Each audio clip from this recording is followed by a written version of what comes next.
खबरें तफसील से। मुल्क कोरोना की जद में है। गुज़श्ता दिनों के दौरान नए मामलों में कमी दर्ज की जा रही है। कोरोना के खिलाफ लड़ाई अभी बाकी है। अब आज वजीर आजम नरेंद्र मोदी 9 रियासतों के 46 डिस्ट्रिक्ट मजिस्ट्रेट के साथ वर्चुअल मीटिंग कर रहे हैं। कोरोना के दौर में अजला के आला इंतजामी अफसरान के साथ ये अपनी नवीयत की पहली मीटिंग है। 20 मई को वजीर आजम मोदी 54 अजला के डीएम के साथ मुलाकात करेंगे। तो खेत में भी सोशल डिस्टेंसिंग के साथ खेती के काम शुरू किए थे पिछली बार, आपको याद होगा। मतलब हमारे गांव कितनी तेजी से संदेश को पकड़ भी लेते हैं और अपनी जरूरत के हिसाब से उसको मॉडिफाई करके पक्का कर लेते हैं। गांव की ये ताकत है। मैंने देखा है आज भी कई गांवों ने अपने यहाँ आना जाना सब बहुत अच्छे ढंग से मैनेज किया है। गांव की जरूरत के लिए 1 या 2 लोग बाहर जाते हैं, चीजें लेकर के आते हैं, गांव में बांट देते हैं, और गांव में से कोई मेहमान भी आए तो उसको पहले बाहर रखते हैं। गांव की अपनी एक ताकत होती है, उस ताकत का अपना एक उपयोग होता है। और मैं साथियों कहना चाहूंगा कि कोरोना के खिलाफ इस युद्ध में आप सब लोग एक बहुत महत्वपूर्ण भूमिका में हैं। आप एक तरह से इस युद्ध के फील्ड कमांडर हैं। जैसा कि किसी भी युद्ध में होता है, फील्ड कमांडर बड़ी योजना को मूर्त रूप देता है, जमीन पर उस लड़ाई को लड़ता है, परिस्थिति के अनुसार निर्णय लेता है। अब बात करते हैं मध्य प्रदेश की, जहां मध्य प्रदेश हुकूमत आयुष्मान भारत योजना से भले रियासत के कोरोना मरीजों को मुफ्त इलाज देने का दावा करती है, मगर जमीनी हकायक इसके बरक्स है।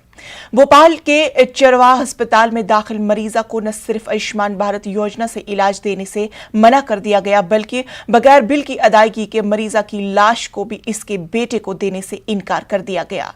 मामला सामने आने के बाद सुंथ गांव रिक्शा अनाथन समी के कारकुनान अस्पताल के सामने धरना देकर अस्पताल इंतजामिया के खिलाफ कार्रवाई करने का मुतालबा किया। आयुष्मान भारत कार्ड को लेकर अस्पताल मैनेजर, मरीजा का बेटा और इंतजामिया के लोग क्या कहते हैं, आप भी सुनिए। जब सीएम साहब का, शिवराज सिंह चौहान जी का खुद ऑर्डर आया था 6 या 7 मई के आसपास की सारे हॉस्पिटल्स या जो भी लिस्ट में गवर्नमेंट की लिस्ट में हॉस्पिटल्स हैं उन्हें आयुष्मान कार्ड एक्सेप्ट करना पड़ेगा कोविड के इलाज के लिए। प्लीज़ कृपया मेरी हेल्प करें। ये जो घोरक धंधा चल रहा है, ये जो पैसे खा रहे हैं हॉस्पिटल वाले मिलके, ये जो अपनी मनमानी कर रहे हैं, ये जो पेशेंट्स को नहीं बचा पा रहे, प्लीज़ इनके खिलाफ़ कोई एक्शन लीजिए। पेशेंट्स के साथ तो मुझे पता नहीं अंदर क्या सलूक होता है। मेरी माताजी 26 दिन वहाँ थी, मुझे खबर मिलती थी 2-3 दिन में एक बार उनकी कुछ खबर मिलती थी कि ऐसा हो रहा है, ऐसा हो रहा है, लेकिन मुझे पैसों के लिए हर दूसरे दिन फ़ोन आता था। बहुत बदतमीज़ी हुई है मेरे साथ भी। सवाल अगर आप हॉस्पिटल के एडमिनिस्ट्रेशन से, डॉक्टर से आप सवाल पूछेंगे कि ये मेरा पेशेंट कैसा है, क्या है, तो वो कहते हैं कि हम आपको हर रोज़ हर घंटे की अपडेट नहीं दे सकते, हम नहीं देंगे, हमारे पास खुद नहीं है। This is Chirayu Medical College and Hospital. Yes. And according to Dr. Goenka, who is the owner of this hospital, he has decided that Ayushman card will not be applicable in COVID-19 treatment from April, whenever the order has came. We have all told this to every authorities. We won't accept Ayushman card. माननीय मुख्यमंत्री जी ने Ayushman card पूरे मध्य प्रदेश के अंदर जब घोषणा कर दी है, निर्देश दे दिए हैं कि आयुष्मान कार्ड धारकों का इलाज मुफ्त में होगा, फिर भी चिरायु प्रबंधन की लापरवाही।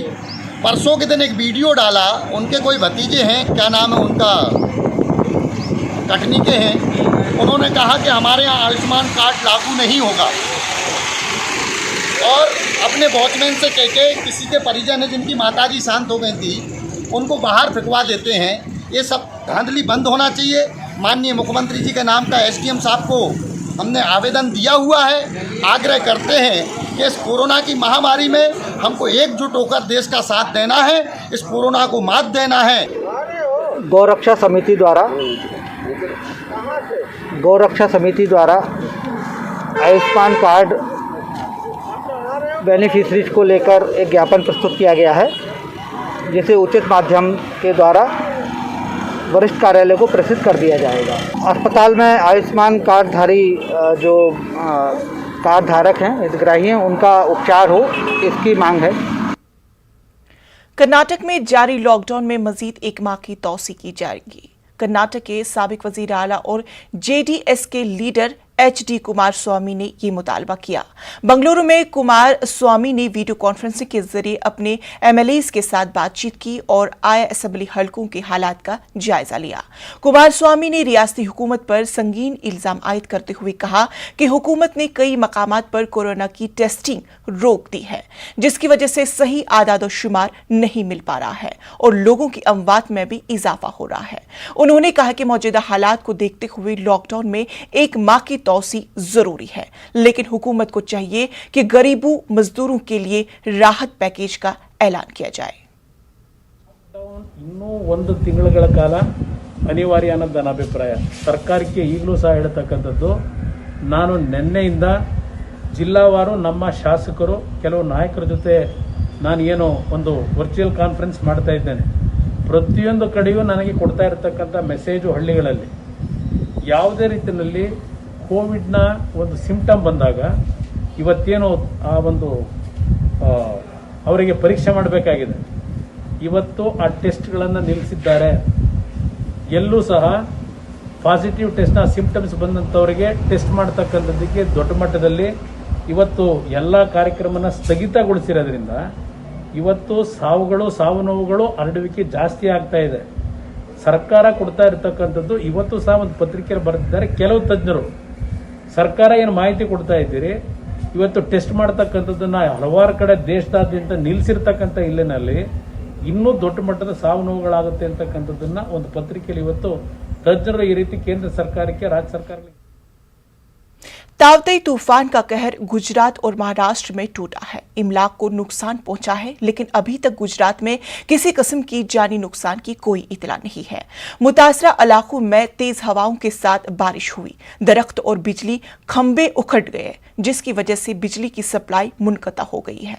महकमे मौसमियात के मुताबिक गुजरात के साहिल से टकराने के बाद तूफान की शिद्दत में कमी वाक़ हुई है। तूफान देवी, अमरोली और भावनगर से आगे बढ़ गया है। साहिली इलाकों में आबाद तकरीबन 2 लाख अफराद को गुजरात हुकूमत ने महफूज मकामात पर मुंतकिल कर दिया गया है। इधर महाराष्ट्र में भी तूफान का असर देखने को मिल गया। तेज हवाओं के साथ बारिश हुई। तेज हवाओं और बारिश से जुड़े मुख्तलिफ वाक़ात में महाराष्ट्र में 6 अफराद हलाक हुए।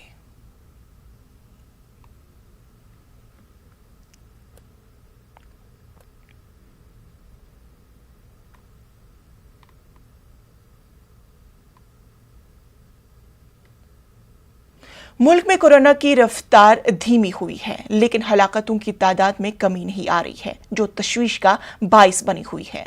वजारत सेहत के जरिए जारी करदा आदाद-ओ-शुमार के मुताबिक एक दिन में 4,329 मरीजों की मौत हुई, जबकि इसी अरसे में 4,22,436 अफराद शिफायाब हुए।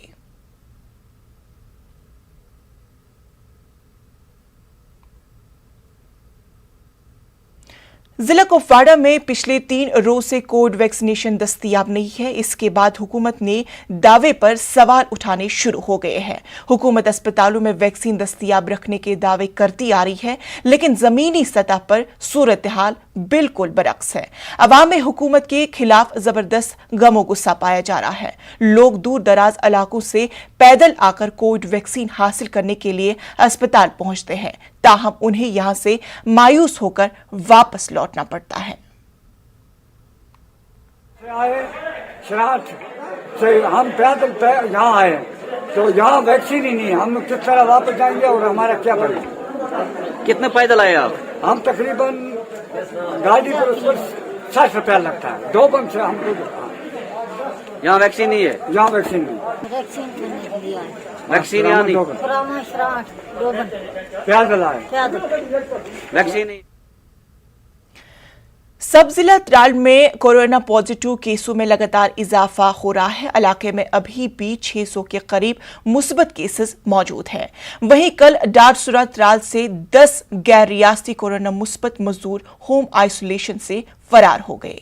इसके बाद लोगों में तशवीश पाई जा रही है। एडीसी त्राल शबीर रैना ने लोगों को सलाह दी कि वो अपने घरों के अंदर ही रहे, क्योंकि ये लेबर थे तो हमने इनके लिए मैनेज कर पाया है अपने लोकल रिसोर्सेज से कि उन्होंने 10 दिन के लिए खाना भी वहाँ पे रखा, इवन हमने ऑक्सीजन कंसंट्रेटर भी वहाँ पे रखा in case need arises, but उसकी ज़रूरत नहीं पड़ी। एंड अचानक दूसरी सुबह हमने सुना, कल सुबह पॉसिबली, कि वो यहाँ से फायर हो पाए हैं। तो इंटीमेटली हमने अपने हायर अप्स को इंटीमेट किया है एंड रिपोर्टेडली वो रात को जम्मू में पहुँच गए थे एंड शायद जम्मू से भी निकल गए हैं। तो जहाँ उनको हमने इंटीमेट करना था हमने इंस्टेंट इंटीमेट कर दिया है, तो वो अपना फर्दर जो उनको कोर्स ऑफ एक्शन लेंगे।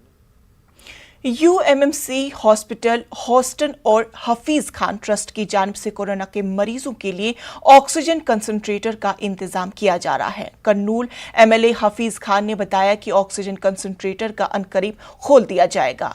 उन्होंने बताया कि जगन अन्ना कोविड केयर सेंटर के नाम गवर्नमेंट हॉस्पिटल और गरीब और मुस्तहिक अफराद को फराहम किया जाएगा।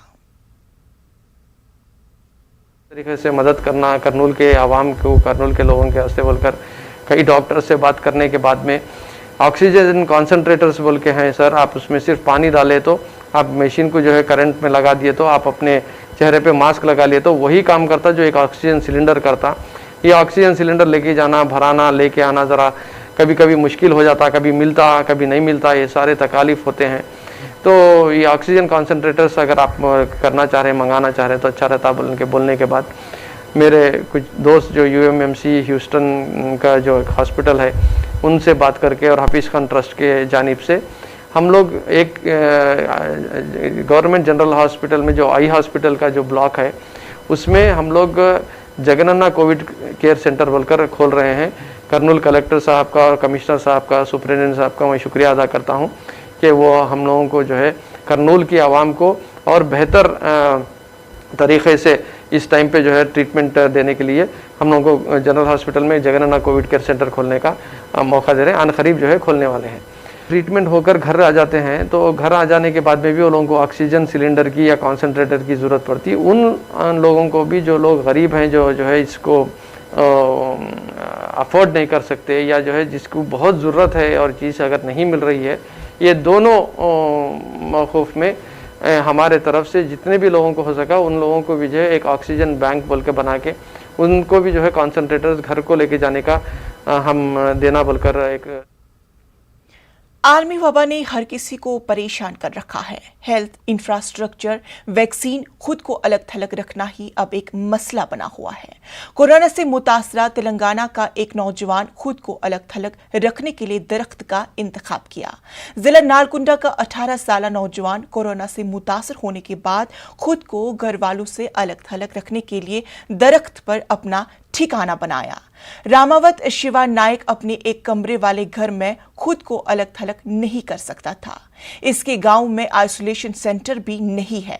उसने घर के अहाते में मौजूद दरख्त पर बम्बों की मदद से अपना बेड तैयार किया और 12 दिनों से दरख्त पर है ताकि मोहलिक बीमारी से अपने अफराद खाना को महफूज रखते हुए अपना इलाज कर सके। शिवा नायक कोथा नंदी गुंडा नामी कबायली गांव में रहता है जहां 350 खानदान रहते हैं। इस गांव से 5 किलोमीटर दूर प्राइमरी हेल्थ सेंटर है और 23 किलोमीटर दूर अस्पताल है और हैदराबाद के कॉलेज से ग्रेजुएशन कर रहा है। పిల్లలు కోళ్ళు దూడలు బర్రెలు గొర్రెలు ఉన్న ఒక రూమ్లో మా యువకుడికి కరోనా వచ్చింది.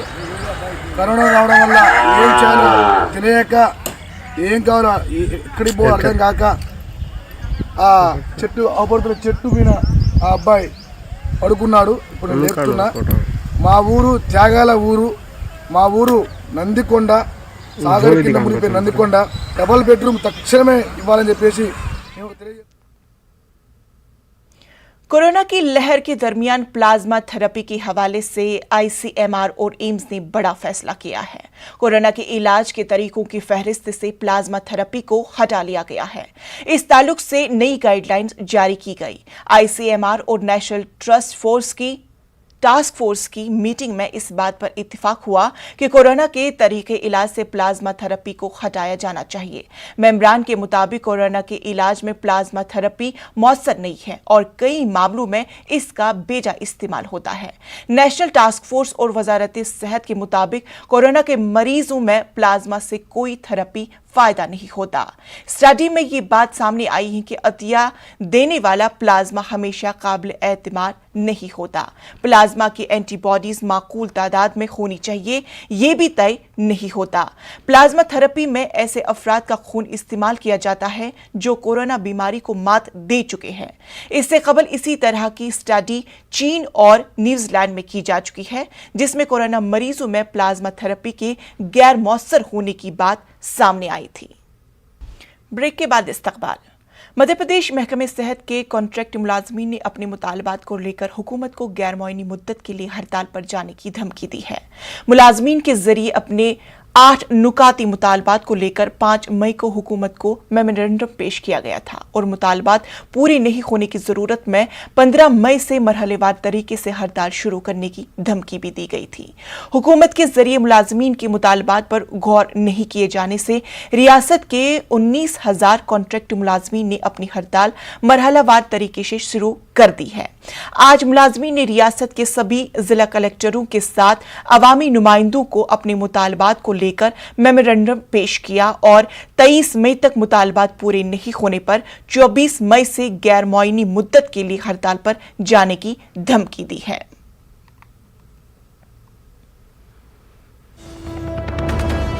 इस वक्त की अहम खबर, ब्लैक फंगस की दवा की किल्लत पाई जा रही है। कालाबाजारी रोकने के लिए तिजारती इदारे कैट ने खत लिखा है।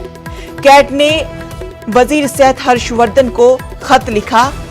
इस खत में इंजेक्शन की पैदावार को अपने कंट्रोल में हुकूमत को लेने को कहा गया है।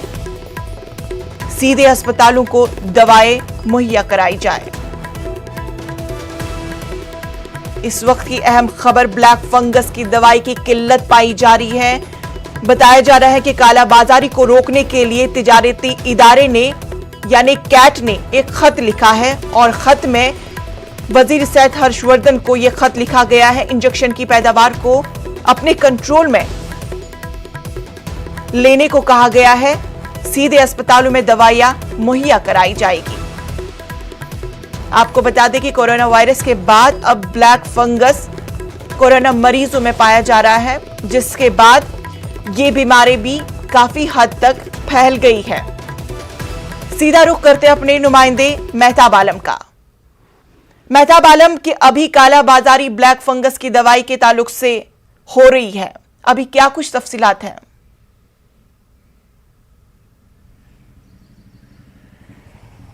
इंशा कालाबाजारी सिर्फ मध्य प्रदेश में नहीं बल्कि मुल्क की दूसरी रियासतों में भी देखने को मिल रही है और यही वजह है कि तिजारती इदारा जो कैट है उसने जो है मरकजी जो है वजीर सेहत को खत लिखकर जो है इस तरह का मुतालबा किया है कि जो इसकी प्रोडक्शन अपने हाथ में लेने की बात जो की जा रही है। वहीं पर मध्य प्रदेश हुकूमत महकमा सेहत ने कल ही एहकाम जारी कर दिया है कि किसी भी प्राइवेट जो है मेडिकल स्टोर पर इसकी मेडिसिन नहीं मिलेगी, हुकूमत के अस्पतालों के जरिया ही इसको मुहैया किया जाएगा। वहीं पर अगर मध्य प्रदेश की बात करूँ तो जहाँ मध्य प्रदेश में अब तक जो है ब्लैक फंगस के 30 मरीजों की मौत हो चुकी है।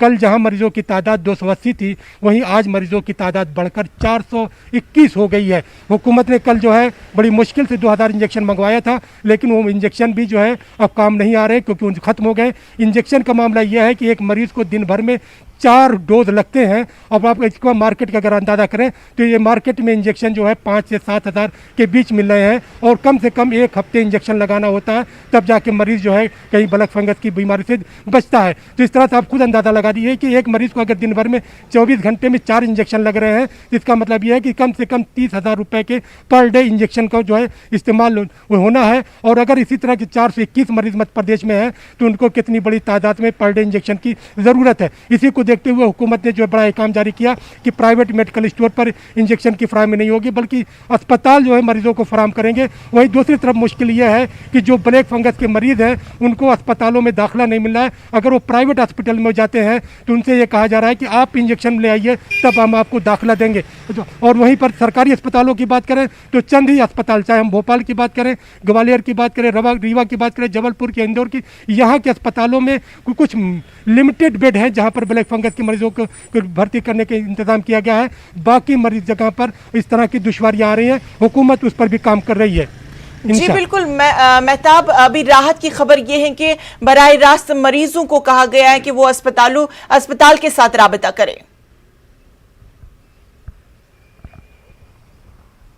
देखिए अस्पताल से रब्ता करने की बात कर देंगे, लेकिन अस्पताल मरीजों से ये कह रहे हैं, उनके अहले खाना से ये कह रहे हैं कि इंजेक्शन नहीं है, आप लेकर आएंगे तो अब हम इंजेक्शन लगाएंगे। ऐसे में मरीज और उसके अहले खाना इंजेक्शन कहाँ से लाएंगे? ये तो हुकूमत को मुहैया करवाना पड़ेगा। कल मध्य प्रदेश को गुजरात से 2000 इंजेक्शन मिले थे। उन 2000 इंजेक्शन को मध्य प्रदेश के जो बड़े बड़े अस्पताल हैं, भोपाल, जबलपुर, इंदौर, ग्वालियर, रीवा, वहाँ पे पहुँचाया गया था। लेकिन 2000 इंजेक्शन कितने दिन लगेंगे? क्योंकि जैसा कि मैंने बताया कि डॉक्टरों का कहना है कि एक दिन में एक मरीज़ को 4 इंजेक्शन की ज़रूरत होती है और कम से कम 1 हफ्ते तक उसको 4-4 इंजेक्शन डेली तौर पर लगना है। इतनी बड़ी तादाद में जहाँ पर मरीजों को तादाद की इंजेक्शन की ज़रूरत है, हुकूमत की सतह पर जब तक इसको यकीनी नहीं बनाया जाएगा, सिर्फ अहकाम जारी कर देने से इस मामले का हल नहीं निकलता है इंशाअल्लाह। बिल्कुल, तफसीलात के लिए बेहद शुक्रिया मेहताब आलम। 18 मई 2000 को जुमे की नमाज के दौरान हैदराबाद की तारीखी मक्का मस्जिद में एक धमाका हुआ था। इस धमाके में 9 अफराद हलाक और तकरीबन 62 अफराद जख्मी हुए थे। इस धमाके के बाद पुलिस ने मुजाहिरीन को रोकने के लिए हवाई फायरिंग की थी, जिसमें 5 और लोग मारे गए थे। अदालत ने इस वाकये में 160 चश्मदीद गवाहों के बयानात दर्ज किए गए थे। जांच के बाद इस केस में 10 लोगों को मुलजिम बताया गया। इसमें अभिनव भारत के अरकान शामिल थे। स्वामी अस्मिनानंद समेत देवबंद गुप्ता, लोकेश शर्मा उर्फ अजय तिवारी, लक्ष्मण दास महाराज, मोहन लाल और राजेंद्र चौधरी को इस मामले में मुलजिम करार दिया गया था। तहकीकात के दौरान ही आरएसएस के सुनील जोशी को गोली मार दी गई थी। वाज़ेह रहे कि मक्का मस्जिद बम धमाके मामले में मुलजिम बनाए गए स्वामी इस्तिमानंद समेत सभी मुलजिमान को एनआईए की खुसूसी अदालत ने बरी कर दिया है। अदालत में मुलजिमीन के खिलाफ एजेंसी कोई पुख्ता सबूत पेश नहीं कर पाई, जिसके बाद उन्हें बरी करने का फैसला सुनाया गया। मक्का मस्जिद धमाके मामले में इंसाफ नहीं हो सका। 14 साल बाद अवाम का सवाल है, मक्का मस्जिद धमाके के मुजरिम आखिर कौन है?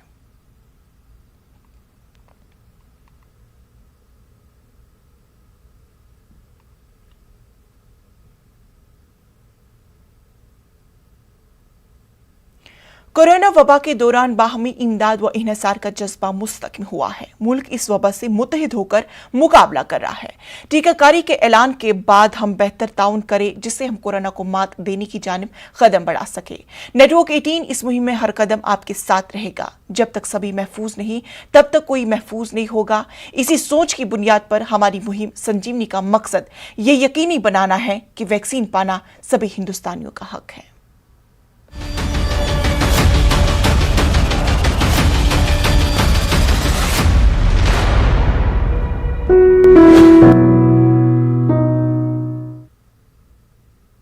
खबरों में फिलहाल इतना ही, फिर होगी मुलाकात। आदाब।